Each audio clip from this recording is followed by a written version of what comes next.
ఆశ్వీజ కార్తీక మాసాలు October November నెలలో తులారాశి వారికి ఏ విధంగా ఉంది? తులకు అధిపతి ఎవరండి? శుక్రుడు. శుక్రుడు ఎక్కడ ఉన్నాడు? ఏకాదశ లాభస్థానంలో. ఎవరితో కలిసి ఉన్నాడు? ఛాయాగ్రహం అనేటువంటి కేతుతో కలిసి ఉన్నాడు.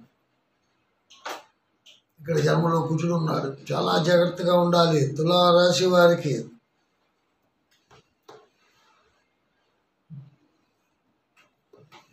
పంచమ స్థానంలో రాహు, షష్టమ స్థానంలో శని. మొన్న అక్కడ అంశాలు అనుకున్నాం కదా, షష్టాష్టకములు కష్ట నష్టములే కానీ సుప్రదములు కావని ఒకటి మాట్లాడుకున్నాం. కానీ 6వ ఇంట్లో శని, 6వ ఇంటి వాడు ఎక్కడున్నాడు లెక్కేసుకోవాలి. దశమ రాజ్యములో గురుస్థానం, గురుడు చాలా మంచి బలంగా ఉన్నాడండి. ధనం ఎప్పుడైతే నీ చేతికి వస్తుందో, ఇక్కడ కుజుడు ఉన్నాడు, ఏం చేస్తున్నాడు?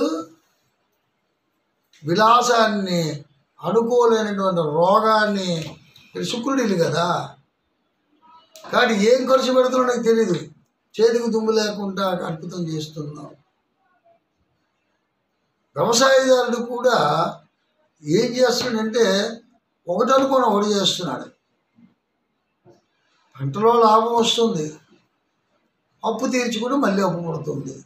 కానీ తీర్చాలి కదా,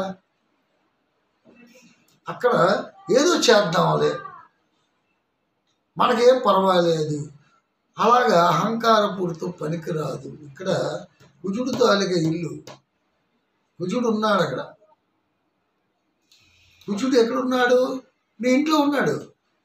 నీ ఇల్లు ఎవరిది? శుక్రుడు ఇల్లు. ఆ శుక్రుడు ఎక్కడ ఉన్నాడు? లాభస్థానంలో ఉన్నాడు. కేతు గ్రహంతో కలిసి ఉన్నాడు. కేతు ఏం చేస్తున్నాడు? ఛాయాగ్రహ పుణ్యక్షేత్ర సందర్శనాలు చేసుకోమని చెప్తున్నాడు. సరే నాయన, భక్తితో ఆలయానికి వెళ్ళు, తీర్థయాత్రలు చెయ్యి, ఏదైనా సరే నీ కీడు ఉంటే నేను తీసేస్తాను అని చెప్తున్నాడు. ఛాయాగ్రహం, దానికి గ్రహం లేదు అక్కడ. ఇక్కడ జ్యోతిష్యంలో చాలా ఇంపార్టెంట్ అయినటువంటి విషయం.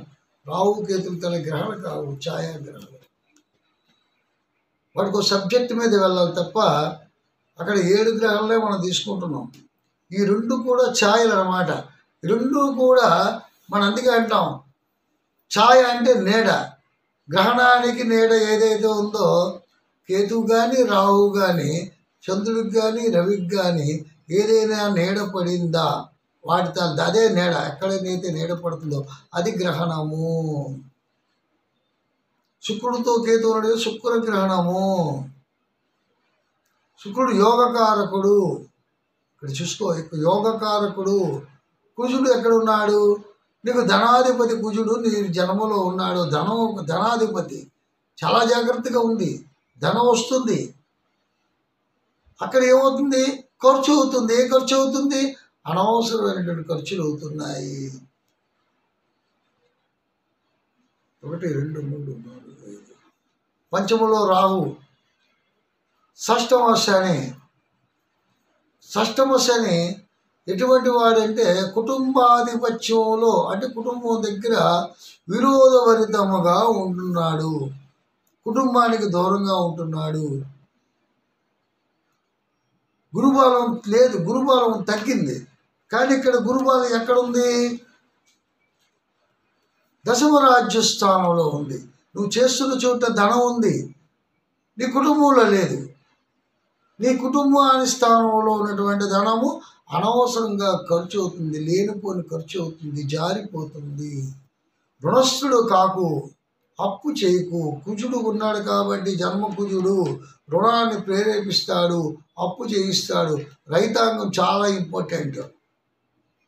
మీరు వేసిన పంట మీ చేతికి అందాలి, అందిన పంట బాకీ తీరాలి. ఆ బాకీ తీరవలసి మళ్ళీ వేయాలి. పొలం అమ్మకూడదు, కొనాలి. ఉన్న పొలాన్ని అమ్మకుండా కొనాలి. ఏదైనా సరే కొనేటట్టుగా ఉండాలి.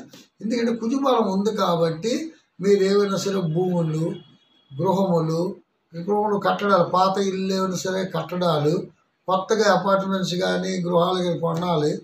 అలాగే రియల్ ఎస్టేట్ వ్యాపారం చేసేవాళ్ళు ఎవరైతే ఉన్నారో, భూములు ఆ తర్వాత డెవలప్మెంట్ చేసే వాళ్ళు ఎవరైతే ఉన్నారో వాళ్ళందరికీ కూడా బాగుంటుంది. కాంట్రాక్ట్ పద్ధతిలో బాగుంటుంది. కోర్టు వ్యవహార చిక్కులు కొద్ది క్లిష్టమైనట్టుగా పరిస్థితులు ఉంటాయి, జాగ్రత్త. కోర్టు వ్యవహారాలు క్లిష్టంగా ఉంటాయి, చాలా జాగ్రత్తగా ఉండాలి. ఇక్కడ ఎందుకంటే మనం చెప్తున్నాం, రావు తాలూకా విశేషం కేంద్ర కోణాధిపత్యాలు ఏదైతే ఉన్నాయో అవి చాలా జాగ్రత్తగా చూడాలి. అవి కానీ జాగ్రత్తగా చూడకపోతే, ఆ జాగ్రత్తగా పరిశీలించకపోతే ఈ గోచారం కొద్దిగా ప్రమాదంలో పడిపోతుంది. చాలా జాగ్రత్తగా ఉండాలి. మంచిని ఆశది అది నిరుద్యోగులకు. ఇక్కడక్కడ నిరుద్యోగుల గురించి ఆలోచిద్దాం. విద్యకారకుడు అయినటువంటి గురుడు ఎక్కడ ఉన్నాడు అన్నాము?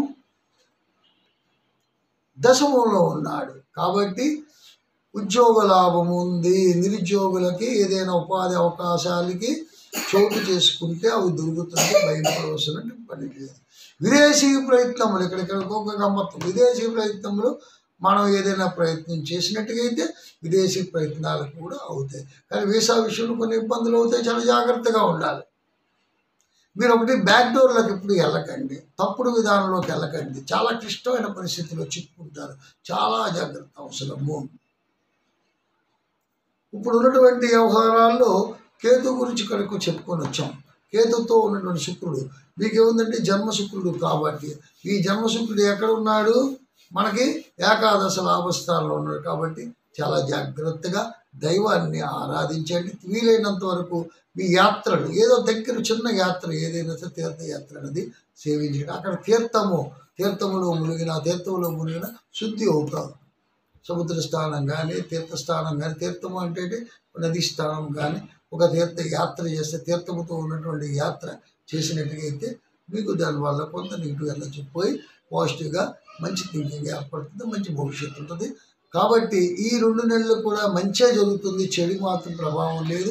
మీ నెగిటివ్ ఎనర్జీని వీలైనంత వరకు కూడా దైవం మీద కాన్సన్ట్రేషన్ పెట్టి కోపాన్ని విడిచిపెట్టి, శుక్రుడు దళ యోగకారుడు కేతుతో ఉంది కాబట్టి విపరీతమైనటువంటి ఆందోళన, విపరీతమైనటువంటి కోపోద్రేకము ఇవన్నీ కూడా విడిచిపెట్టి జాగ్రత్తగా శాంతియుతంతో మీరు దైవారాధన చేయండి. సచ్చక్ర జ్ఞానేంద్రియాలతో మీరు ఆలోచించుకొని సచ్చక్ర దోష నివారణ. ఏదంటే సచ్చక్రాల్లో ఎక్కడైనా దోషం ఉంటుంది, నవేంద్రియాల్లో 9 రంధ్రాల్లో కూడా ఏదో దోషం ఉంటుంది. కాబట్టి ఈ దోషాన్ని మీరు వదులుకొని చాలా జాగ్రత్తగా, తొందరపాటు నిర్ణయాలు కాకుండా జాగ్రత్త భయం నాస్తి శాంతం భూషం ధృతం మరణం ఇవన్నీ కూడా హితవులు. కాబట్టి హితవులు మీకు ఎక్కదు. కాబట్టి చాలా దైవాన్ని సూర్య నమస్కారం చేసుకోండి, మంచి సులభతరమైనటువంటి మీకు లాభం పొందుతారు. మళ్ళీ ఎపిసోడ్తో మీ ముందుకు వస్తాను. అంతవరకు సెలవు. ఓం శాంతి.